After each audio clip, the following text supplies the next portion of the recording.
Welcome to the final objective for the SANS Holiday Hack 2020 Challenge. The 11th objective deals with the blockchain and is a two-part, um, challenge or objective. So there's 11A and 11B. Both relate to the same, underlying story or problem that we're dealing with.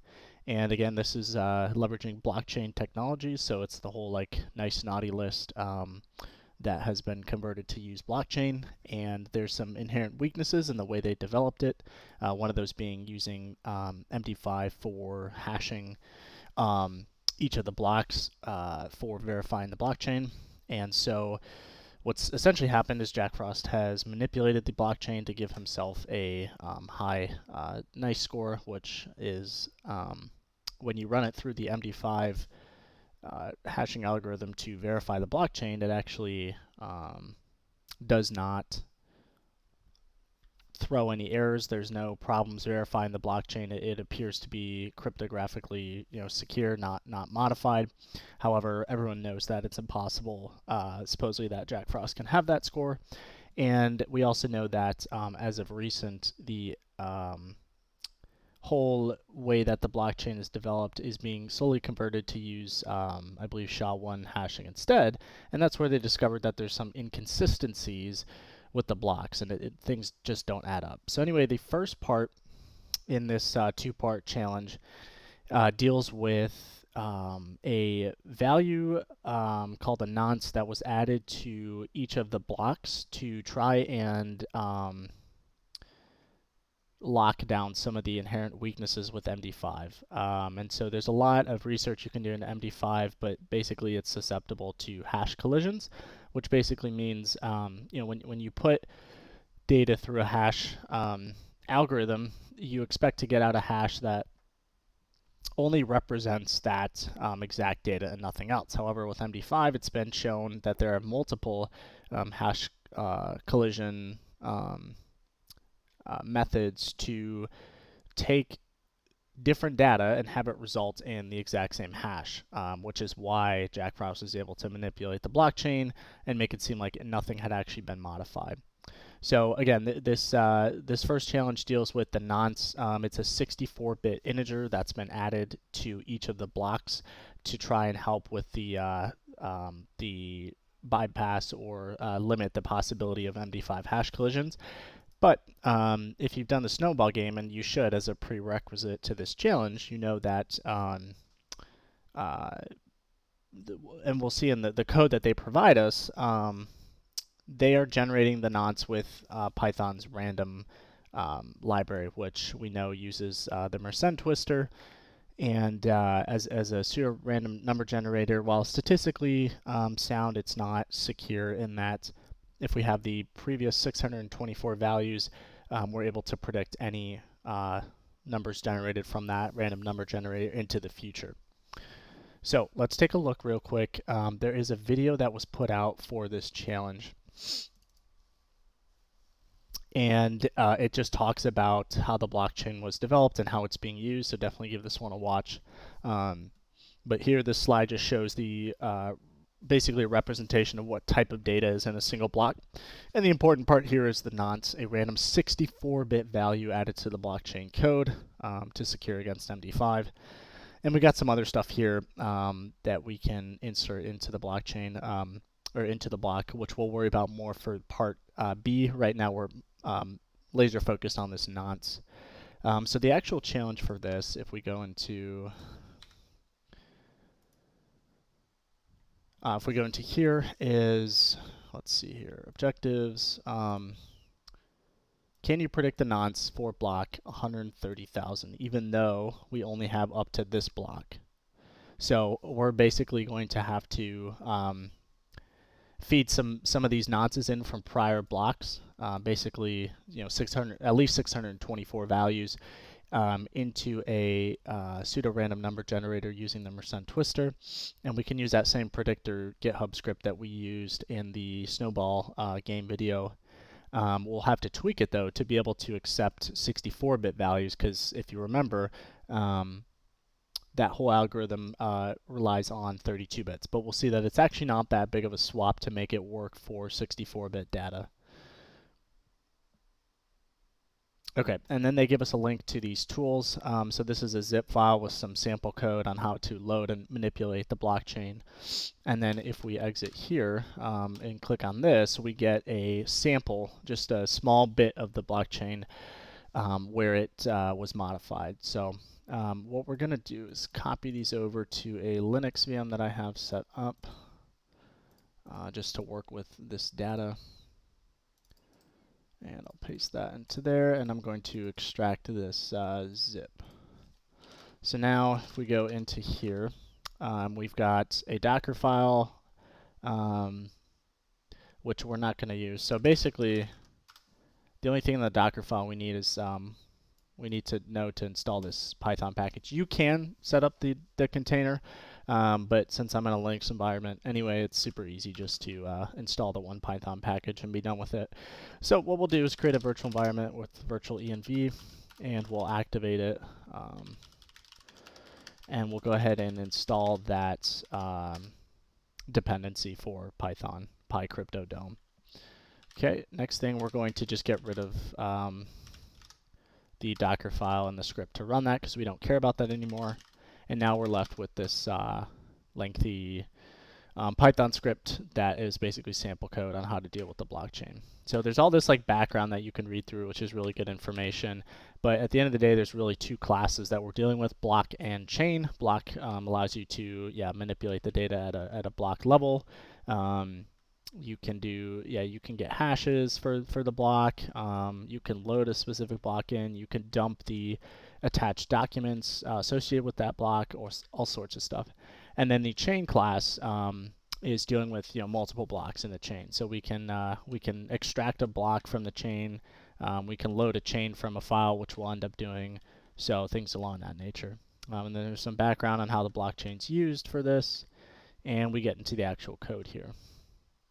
So the important thing to notice is that this self.nonce, as long as it's not the genesis block, which is actually the first block in the chain, so we don't really care about that, the way that the nonce is being generated is using the Python random library, which we know uses the Mersenne twister algorithm and is susceptible to essentially being, we can predict future values given that we have at least 624 prior predicted values from that generator.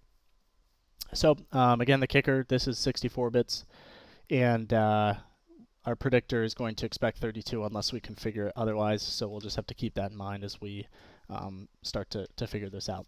But first things first, we need to load in this blockchain file, or load the blockchain in from the file that was provided to us. And what we can do is we're just going to go ahead and comment out all of this code. Oops, can't type today. So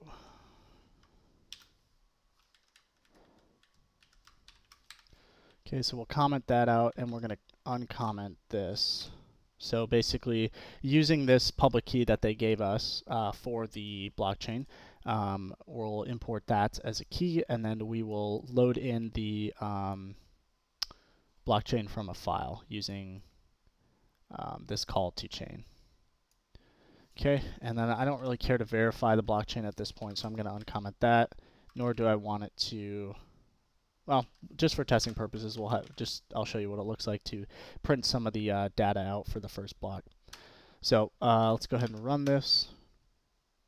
We need to copy in from the directory above our blockchain.dat file, and then run it again. Oops. Okay, so now we get basically information about the first block. So we were successfully able to load in the blockchain, and this is data regarding the first block in the chain, which we don't really care about too much now. And then we can see that there was a file attached to this block, which is allowed, and that was dumped out. But we don't really care about that right now. What we do care about is modifying this so that we can get enough of the nonces out to feed to the predictor and solve this challenge. So to do that, we are simply going to create a for loop that says for block in C2, which is our chain. product.blocks to access the actual blocks. We are going to do Python syntax to basically fetch the last 630 blocks from that chain. And we're simply going to print out the nonce for that. Now you might be asking, why would we use the last 630? Well, because we're going to feed 624 into the predictor, and then we're also going to have the predictor print out the next basically 10 values. 6 so that we can verify that the nonces at the end of the chain match the predictor so we know it's working right. And then we need position 130,000, which is another 4, so then we'll get all of our values. So it's just a way of safeguarding and making sure that the predictor is working as expected. So now we can go ahead and just run that, and we should get all of our nonce values. Go ahead and save that to a file, and we can see that we've got all of those there. So if we do a word count -L for number of lines, exactly 630. 64-bit nonces. So the next thing we need to do is, we know this uses Python random so that we can leverage again the same Mersenne twister predictor out GitHub repository that we used before. So to install this, we'll use pip to keep it easy. So we'll run this real quick, pip install Mersenne twister predictor. And now we just have to write a simple script that's going to read these values from a file and then feed that into the predictor, and then it is going to we're going to specify that we're actually feeding it 64-bit values, and so it'll worry about doing the math to convert that to basically 32-bit values, and then give us the next however many predicted values beyond that 624. So all right, so we can see here some details. It's importing and creating an instance of the predictor, and then it's doing in range 624. So we're going to be running with a little bit of this same code, and I'll show you exactly what we're going to come up with. So we'll create something called predict.py, and we are going to want to import the predictor.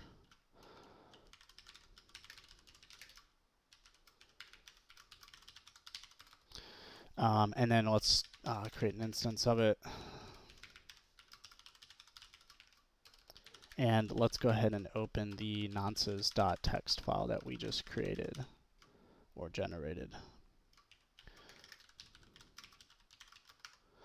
And then we'll create a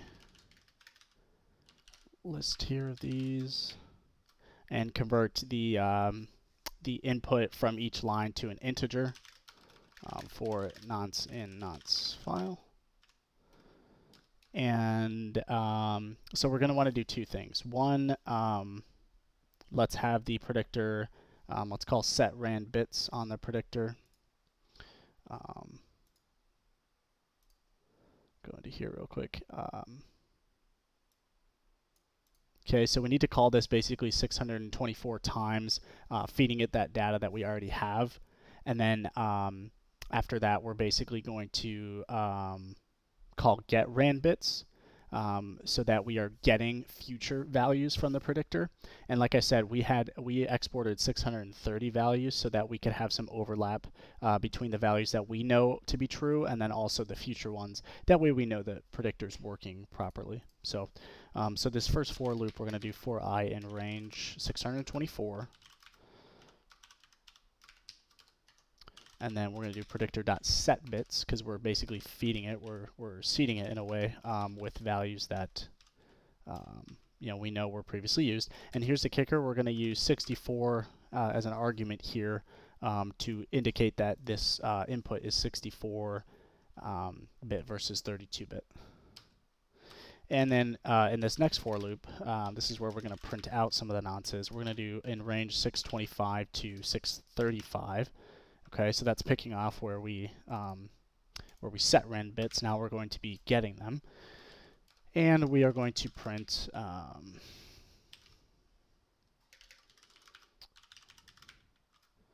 the nonces out, and we'll format this a little bit predictor.getRandBits, and we'll use 64 as a value there for 64-bit values. So looking back at the snowball game, we didn't actually have to use this library at all. We could just feed it into the predictor because by default it's set up to use 32-bit, but we're having to go through this and use special calls to specify the argument for 64-bit. Okay, so we can write this out and run it, and we should be able to get our, seed with our 624 values, and then also the next 6 known values from the blockchain, which we'll verify against, and then the rest of them, that's going to lead up to what our final answer is going to be. So we'll go ahead and run that. We do not print out those 624 previous nonces, but it is actually seeding the predictor. So here we have, what we can do is open nonces.txt and make sure that the final 6 match up with these here. And it looks like they do. Okay. So remember, we did not feed this into the predictor. The predictor was able to predict these values. So this is our way of verifying that this is working properly. So continuing along this predicting route, this element is going to be at the block 130,000. Okay. Now what it's asking for in the as an answer is it wants the I believe hex value of this. Just enter the 16-character hex value of the nonce. So all we need to do is open our programmer calculator, paste that in as a decimal value, and copy out the hexadecimal value. And for this, we would simply have to remove the spaces. Oops. And then this would be our final answer for the challenge. So let me know if you have any questions. It's kind of a lot to wrap your head around. I would recommend, watching this video, read through the sample code, play with it, try things like extracting, all the documents, and just play with the different functions and classes that it has in there, and really just understand exactly what the code's doing and how the blockchain's being used before you would even attempt this challenge. In the next video, or really the final video, we're going to have to take a look at MD5 hash collisions and how we can leverage that to basically, in a way, reverse engineer what Jack Frost has done to the blockchain to figure out how was he able to manipulate this, and if you run it against MD5, it verifies as being clean and true. So how was he able to do that? So that'll be the final video. So make sure you check that one out, and otherwise let me know if you have questions.